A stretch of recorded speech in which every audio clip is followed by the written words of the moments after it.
Happy Monday, Eagles Nation. Welcome to today's episode of the Weekly Chirp. I'm your host, Stephen Hellmann here. And eventful weekend for the Eagles, kind of. They had the NFL PA Rookie Premiere this weekend, and that was out in California. And basically, it was a chance for rookies.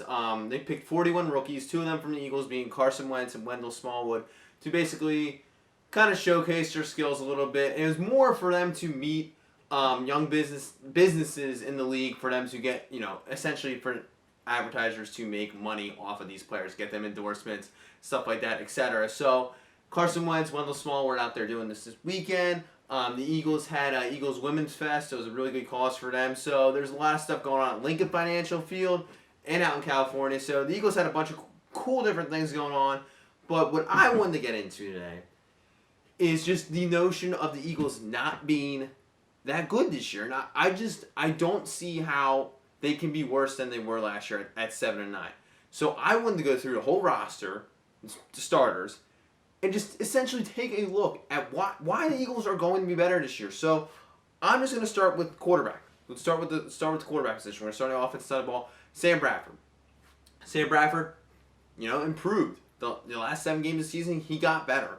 And I think the offense as a whole got better. I'll get into that. But the quarterback is the hardest position in football. It's the most important position. But it's also the position that relies on everyone else. All 11 guys have to work together as a unit. If one person doesn't do their job right, the quarterback's not going to look good.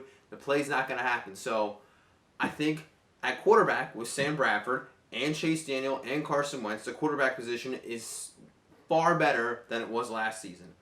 Running back's a little tricky because, you had DeMarco Murray, had those high expectations. However, with Ryan Matthews, Darren Sproles, and then presumably Kenyon Barner, maybe Wendell Smallwood, I think that this is not better, but I think it'll be just as good. You can't say that just because DeMarco Murray had a terrible year, and I'm not defending DeMarco Murray, and I'm glad he's gone. But I think last year, you probably were a little better off at running back going into the season, but how the season goes, if these guys can perform, you're going to forget about... we already kind of did forget about DeMarco Murray, but I think we'll be all right without him. Now we actually have a fullback this year, which is going to be Trey Burton. We didn't have a fullback in Chip Kelly's offense, so I'm excited to see him just essentially get on the field more, because what we've seen from Trey Burton, it's been pretty good. Your tight end position, Zach Ertz, Brent Selleck are both back, and I'm looking for a bigger year from Zach Ertz.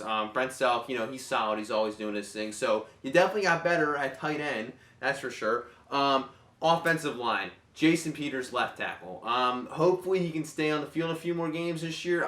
He claims that it's basically making an excuse. I don't know. The guy is going to be a Hall of Famer, but he basically said, Chip Kelly's offense really wore me down, so maybe a slower pace. We'll see what happens. But my concern with Jason Peters is anytime he gets rolled up, which happens a lot when you're on the offensive line, he just comes out for the rest of the game. That's just going to happen. You're a big dude. Bodies are flying around. So, left tackle, I think we're about the same as we are last year. Left guard's looking like it's going to be Alan Barbary, and hopefully he can improve with this improved offensive line unit. Jason Kelsey, can't imagine he's going to be any worse than he was last year. I don't think he can play any worse. Right guard, huge improvement with Brandon Brooks, so that should be that's going to be big for us. I think that is really going to sturdy the offensive line. And then Lane Johnson, who was just a stud for you last year. So the offensive line is definitely a huge improvement, which is you saw what happened last year. Sam was back there getting crushed sometimes, and then receivers dropping balls. So I'm holding on to the fact that the offensive line is going to be better. The tight end position is better. I didn't get the receivers yet. Almost forgot about receivers there for a second, but Jordan Matthews, I'm looking for a big year for him. He definitely showed flashes of brilliance last year. He had some bad drops and stuff like that, but he looked good. Nelson Aguilar, I'm looking for a huge year for him in his second year. Ruben Randall, I think people are sleeping on Ruben Randall. He killed us when he's on the Giants. I think he's going to be a really good player for us, and I just think we have a good core. And then, not to mention, we have Chris Gibbons and Josh Huff, which is a huge improvement over Riley Cooper and Miles Austin to start the season. So I love the wide receivers, even though we don't have that elite number 1 yet. Maybe this is the year Jordan Matthews takes that big step. So across the board on offense, besides running back, you can't really say we're not better at, and you can't argue that we're not better at any position. The only position we might be worse at is running back, and I don't know if that's necessarily the case. Then you got Defense. So we'll start with the defensive ends. You locked up Vinny Curry. You have Brandon Graham. You're going to keep Connor Barwin. So that's pretty good. There's a pretty good 3 defensive ends that you can rotate. So I'm not too worried about that. I thought the ends played pretty well last year, but it was also a 3-4, so it's going to be a little different. Then defensive tackle. Even though you didn't really go out and make too many, you didn't really sign anyone, but the fact that you're going to have Benny Logan and Fletcher Cox on the field at the same time just solidify. Your D-line is just so much better. And with running the 4-3, you're going to hide those deficiencies that you do have at linebacker because you take one off the field. So just Benny Logan and Fletcher Cox alone is going to make an impact on how much better defensive line is going to be.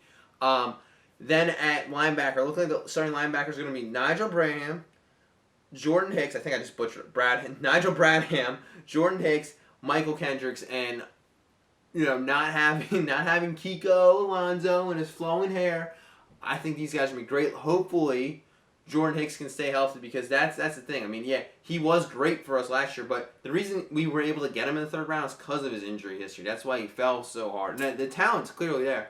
Hopefully he can stay healthy. I mean, he did get hurt on that fluky injury in Dallas where he pulled, I think it was Cole Beasley, he pulled his shoulder and then just kind of his arm tore his pectoral muscle. So hopefully he can stay healthy. But I mean, I think you're better at linebacker because you don't have Kiko and you don't have D'Amico Ryans either who just couldn't stay on the field either. So I do like that. And you got to think Michael Kendrick's going to play a little bit better. We signed to that deal right before the season prior, 2015, and he just didn't have a good year last year. Just kind of looked lost out there. So hopefully playing in a 4-3 will make things much simpler for our front 7 and its secondary. The secondary is by far better. You could argue that not having Byron Maxwell is going to suck, and I know people hate Byron Maxwell, but he just was not fitting into our system. He wasn't playing well. I'm not defending saying that he was playing well, but I don't think he was as bad as the system made him look.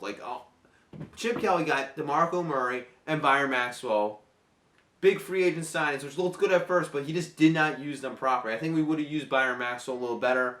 His tenure in Philly would have looked much better than it is now. But the safeties, you're better at safety with Ronnie McLeod and Malcolm Jenkins. And the corners, you still got Nolan Carroll, and you got Eric Rowe. And you got some depth at corner, too. I mean, you got Ron Brooks, you got who else you got? You got Jalen Mills, so you got some guys in the draft. So you're looking pretty good at corner. You got some depth there. You got some depth in defensive back. So all across the board, I think you're better. Special teams, Donnie Jones, he's gonna be there. So he was killing it with the punts last year. Pinning people inside his 20, and then you're gonna have the competition between Caleb Sturgis and Cody Parkey. So either way, the kicking competition will be good. I think it's Parkey's job to lose.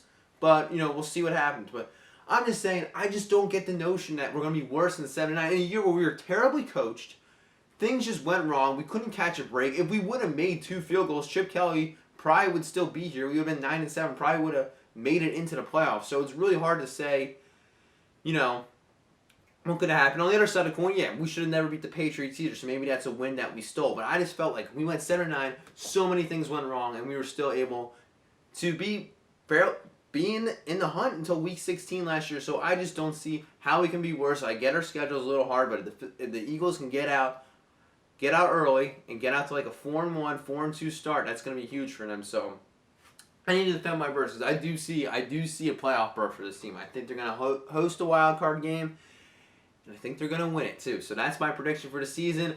I just wanted to clear the air because we need some optimism because I don't understand this 6-10, 7-9 more than we were all watching the games. The national media is going to paint their picture, but me, you, watching all the games, there's talent there. It just wasn't used correctly last year. Thanks for joining me, guys. I will see you on Thursday for Bird Buzz. Have a great day. Have a great evening. Have the great rest of your week until Thursday. Take it easy, guys.